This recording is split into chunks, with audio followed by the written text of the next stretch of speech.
when Queen Camilla bent down to whisper something to little Princess Charlotte.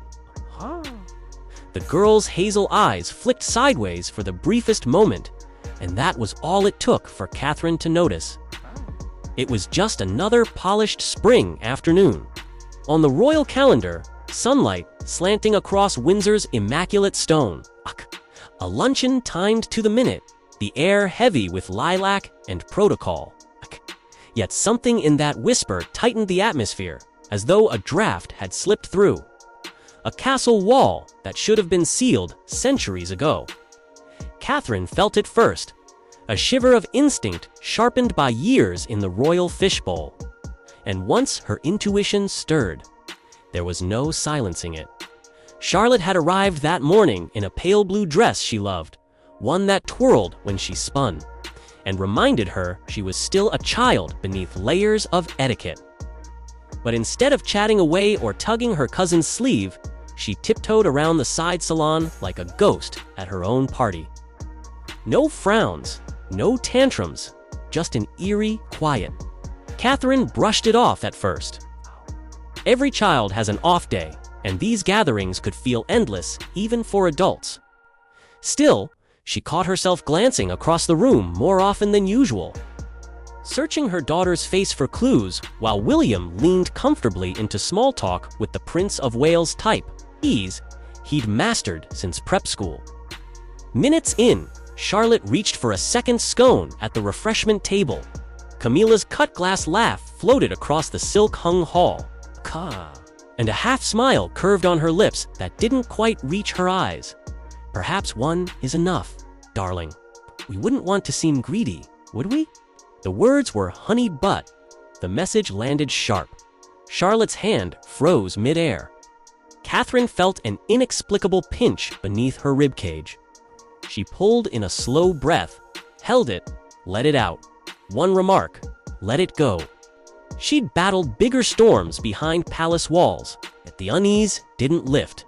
It burrowed deeper.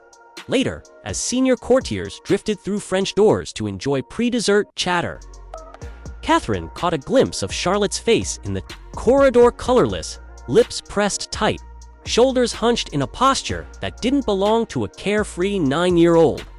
Catherine excused herself from a conversation about garden restoration and followed. She found her daughter tucked into a corner beside a towering oak cupboard, hands clasped like a penitent. What happened, sweetheart? The answer emerged. In a breathy murmur, Granny Camilla said I was showing off. She told me not to speak unless I was spoken to. Charlotte's eyes glistened with the dignity of a child desperate not to cry. Catherine knelt, smoothing the pleats in that pale blue dress, reminding her daughter she was loved, that her voice mattered, but inside, the Duchess's composure cracked. Single gust of protective outrage swept through her, cold and swift. She returned to the reception with a smile as steady as a palace facade and watched. She watched when Camilla complimented a distant cousin's posture, yet ignored Charlotte's polite nod. She watched the little ripple of amusement on Camilla's face each time Charlotte's words stumbled mid-sentence. Individual moments, harmless. If isolated collectively, they formed a pattern. And patterns carry consequence. Evening slipped over Windsor like violet silk, and the family walk in the gardens drew near. Charlotte trudged beside her mother, answering questions in whispers, eyes trained on her shoes. The moment adults turned away, Catherine's gaze burned into Camilla's back. She rehearsed what she might say, but royal life teaches patience, and patience, in turn, sharpens strategy. Catherine held her silence that night, choosing instead to cradle Charlotte through bedtime at Adelaide Cottage, pressing a kiss to her forehead, promising nothing would diminish her spirit. William found Catherine in the study later, lamplight, casting amber halos over polished oak. She told him everything without theatrics, without blame, only clarity. William listened, features carved in stone. Cambridge.com, yes, but the steely protectiveness of a father surfaced in the set of his jaw. This isn't something we let slide, Catherine finished, voice soft yet immovable. William nodded once. Agreed. We handle it, but carefully. Care looked, at first, like diplomacy. Charlotte stayed home from a charity garden project Camilla had orchestrated for the royal grandchildren. A sniffle, Catherine explained to organizers. In truth, she refused to let her daughter spend another afternoon under thinly veiled disdain. Words slithered through palace corridors faster than candle smoke. Camilla's eyebrow arched. AIDS. Heard her mutter, too delicate for a little mud. Catherine heard about that, too. Palaces may be built of stone, but rumors raced through them like electricity. Then came Highgrove. Charles invited William and Catherine for an intimate dinner family time, a chance to thaw tensions. Catherine considered declining, but opted to face the situation head-on. They arrived with Charlotte, who popped in to greet her grandfather before heading to bed. She stepped into the lounge, curtsied, and offered a gentle good evening, Granny. Camilla barely glanced up from the fire. You sure you're not too tired to be here? She asked, voice coated in velvet, yet lined with needles. Catherine's polite smile vanished. She crouched to Charlotte's level, whispered instructions for bedtime, and watched her leave with the nanny. The door clicked, shut, and silence sucked. The warmth from the room. Camilla sipped wine as though nothing had occurred. William froze mid-conversation. Charles shifted uncomfortably. Catherine stepped forward, calm as falling snow. She's not too sensitive, she said. She's a child, and she deserves to be spoken to with kindness. Camilla's brow lifted, surprise flickering into irritation. I was merely noting the late hour. Catherine's gaze never wavered. It isn't just tonight. Been happening for weeks. I won't stand by while my daughter is made to feel small. Camilla sought refuge in Charles's eyes, but Charles understood the iron in Catherine's voice. The future Queen Consort rarely raised it, yet, when she did, palaces trembled. William spoke next, low and steady. We're asking for basic respect. Charlotte hasn't done anything wrong. Camilla stiffened, color flaring along her cheekbones. The rest of that evening passed in brittle courtesy. Every clink of silver sounded like a warning bell. Back at Adelaide Cottage, Catherine slid into bed, exhausted but resolute.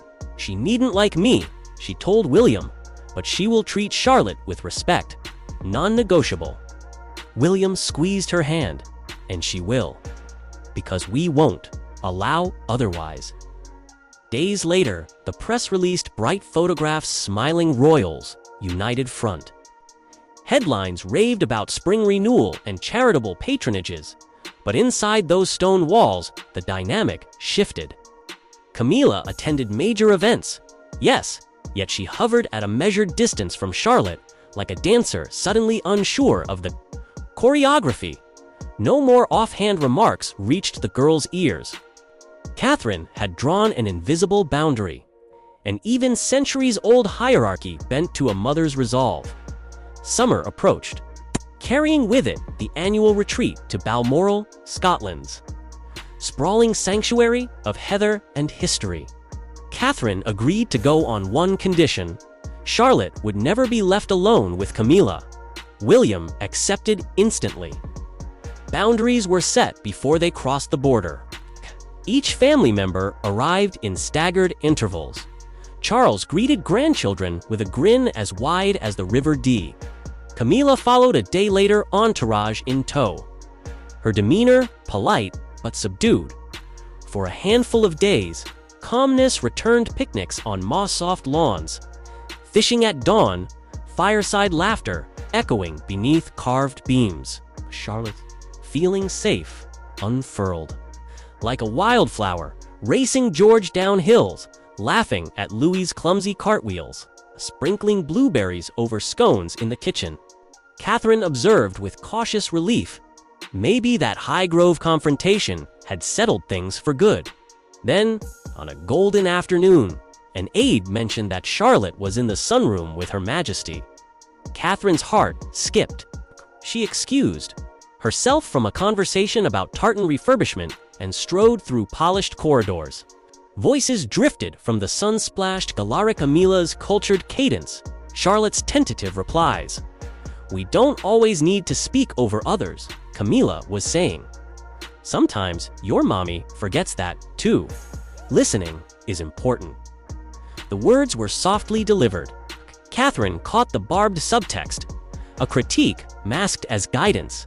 She entered without knocking. Camilla straightened. Charlotte's shoulders sagged in relief. "There you are," Catherine murmured, offering her daughter a gentle hand. "I was looking for you." Charlotte scampered over, clutching her mother's palm like a lifeline. Camilla's smile tightened. "I was merely having a word." "I heard," Catherine replied, voice smooth as still water. Camilla crossed her arms. Children need guidance when they grow too fast. Catherine's answer sliced the hush. "She grow just fine and without feeling like a problem every time she opens her mouth." No raised volume, no theatrics, just precision. The conversation ended there, but its echo spread through Balmoral's granite halls, heard by staff who never forgot. For the remainder of the retreat, Camilla maintained an elegant distance. At meals, she sat farther down the table. If Charlotte spoke, Camilla listened in silence. Subtle adjustments, yet in the royal orbit. Subtlety can remake planetary alignment. Catherine didn't crow victory. She simply existed in quiet assurance. "I'm a mother lion, hood-marked territory, and would defend it forever." When summer waned, a family gathered on the castle steps for the customary photograph. Arms linked, teeth flashing, cameras clicking beneath the chilly Highland sun. The world saw unity, tradition, continuity, but behind the practiced smiles, a new truth had crystallized. Camilla no longer underestimated the strength behind Catherine's composure. Charles understood that some lines, once drawn, remain etched in stone. And Charlotte, she rode home in the back seat, humming to herself, blue dress rustling gently, the weight of unspoken approval lifting from her small shoulders. She had learned, perhaps quicker than any child should, that even in a kingdom built on protocol, a mother's love can shift the balance of power. Back in London, the press kept spinning tales of royal harmony. Palisades, scheduled engagements, drafted speeches, filed away unpleasant memories in gilded cabinets. Yet the people closest to the drama remembered. They remembered the stop-short scone, the piano denied, the comment about being too tired, the echoing hush after Catherine's measured words. Those memories stitched a new rule into courtly fabric: underestimate Catherine at your peril. Months passed. Autumn leaves drifted into Kensington Palace gardens. Christmas lights sparkled along the mall. Monarchy marched on. Camilla performed her duties with grace, smiling beside her step-grandchildren for photographers. But never again did she risk a careless aside when Charlotte's mother was within earshot. Some observers whispered that the Queen Consort seemed gentler around the children now, more careful with praise and correction. Others insisted nothing had changed at all, that royals simply had their off days like anyone else. What they missed was subtle but seismic.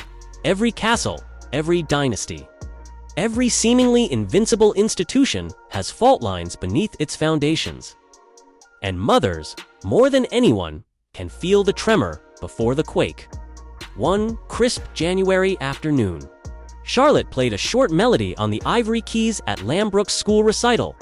Notes swelled in the chapel, confident and bright. Catherine sat in the front row, William by her side, grandparents and cousins scattered among other proud parents.